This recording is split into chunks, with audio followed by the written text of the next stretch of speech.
শ্বশুর বাড়ির সম্পর্ক তায়েফের সঙ্গে। আমার রাসূল চিন্তা করছেন এখানে গেলে আমার কথা ওরা শুনবে, ফলাইয়া দেবে না।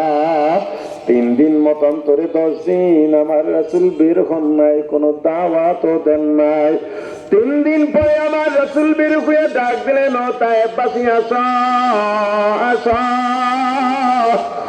আমাকে আল্লাহ রিসালাত দিয়া পাঠাইছেন, তোমাদের তাওহীদের পথে ডাকতেছি, মুক্তির পথে ডাকতেছি, আসো। একটা কাফের দিন কবুল করে নাই। তায়েফের প্রান্তরে নবীজি যেদিন দিনের দাওয়াত দিতে যান, সেদিন নবীজি আমার কত আঘাত সহিলেন। এদিন নবীজি সেদিন কত আঘাত সহিলেন, অসহায়।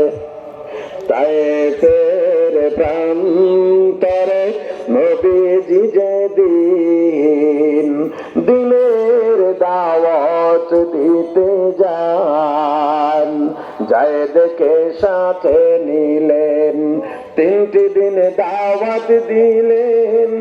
একটা কাফের দিন করল না কবুল, বরং পাগল বলিয়া দিল তাড়াইয়া, পাগল বলিয়া দিল তাড়াইয়া।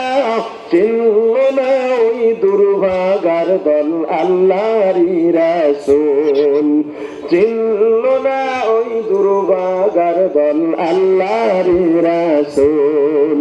সেদিন নিরাশ হয়ে নবীজি আসতেছিলেন ফিরিয়া, হয়ে অসহায়।